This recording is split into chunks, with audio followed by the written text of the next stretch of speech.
নমস্কার বন্ধুরা, সকালের জল খাবারে তেল ছাড়া হালকা ফুলকা কিছু খেতে মন চাইলে এই রেসিপিটা বানিয়ে দেখতে পারেন চিড়েতে। খেতে ভীষণ টেস্টি হয়। এটা আপনারা বাচ্চাদের টিফিনে বা সকালের জল খাবারে ঝটপট বানিয়ে নিতে পারবেন। টিফিনটি তৈরি করার জন্য দেখুন বাটিতে আমি 1 কাপ চিড়ে ভালো করে জল দিয়ে ধুয়ে নিয়েছি 2 থেকে 3 বার। এবার এর মধ্যে আমি সামান্য জল দিয়ে চিড়ে ভিজিয়ে রাখবো 5 মিনিট মতো। এতে করে চিড়েটা খুব সুন্দর নরম হয়ে যাবে। আর অন্যদিকে দেখুন একটা হ্যান্ড চপার নিয়েছি। এবার এই চপারের মধ্যে আমি দিয়ে দিচ্ছি সামান্য পরিমাণে টুকরো করা গাজর, দিয়ে দেবো একটা মিডিয়াম সাইজের টুকরো করা পেঁয়াজ, দিয়ে দিচ্ছি একটা টুকরো করা টমেটো, আর দিয়ে দিলাম ঝালের জন্য 2টো কাঁচা লঙ্কা। বাচ্চাদের জন্য যদি করতে চান তাহলে কাঁচা লঙ্কাটা অ্যাভয়েড করবেন। আর দিয়ে দিলাম সামান্য পরিমাণে ধনেপাতা। এরকম হ্যান্ড চপার যদি না থাকে আপনারা গ্রেটারের সাহায্যেও গ্রেট করে নিতে পারবেন, বা একদম কুচি কুচি করে কেটে নেবেন সবজিগুলো।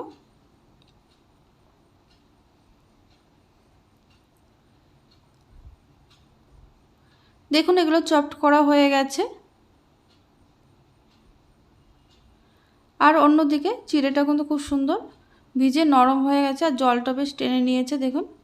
এবার এই চিড়ে একটা মিক্সিং জারের মধ্যে আমি দিয়ে দিচ্ছি। জল সমেতই চিড়েটা এর মধ্যে দিয়ে দিলাম। আর দিয়ে দিচ্ছি এখানে হাফ কাপ মতো সুজি। এবার এর মধ্যে আমি দিয়ে দেব হাফ কাপের থেকে একটু কম টক দই। এখানে আছে 2 টেবিল চামচ টক দই। আর দেখুন বাটিটা ধুয়ে সামান্য একটু জলও মিশিয়ে দিলাম। এবার একদম মিহি করে বেটে নিতে হবে।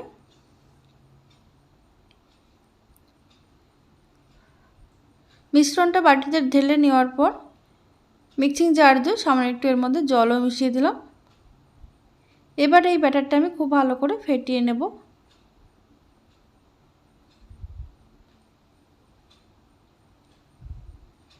দেখুন ফেটিয়ে নেওয়ার পর এর মধ্যে আমি দিয়ে দেবো সফট করে রাখা সবজিগুলো।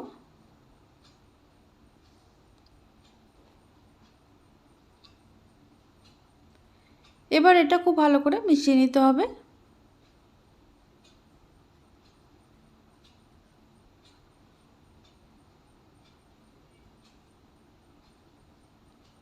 তারপর এর মধ্যে আমি দেখুন বাকি উপকরণগুলো মিশিয়ে দিচ্ছি। দিয়ে দিচ্ছি এখানে স্বাদ মতো নুন, সামান্য গোলমরিচ গুঁড়ো। এবার এটা মিশিয়ে নেব আমি।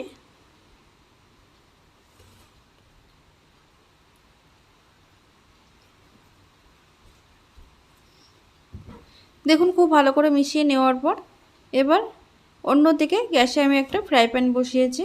ফ্রাই প্যানে সামান্য একটু তেল আমি লাগিয়ে দিচ্ছি। তারপর এর মধ্যে আমি দিয়ে দিচ্ছি 2 হাতা মতো ব্যাটার। আর এই ব্যাটারটা একটু পাতলা করে তৈরি করতে হবে, ঠিক এরকম।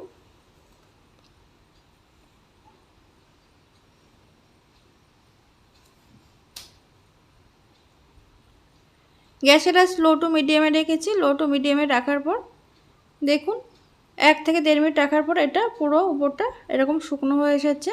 এবার এটাকে সাবধানে আমি উল্টে দেব।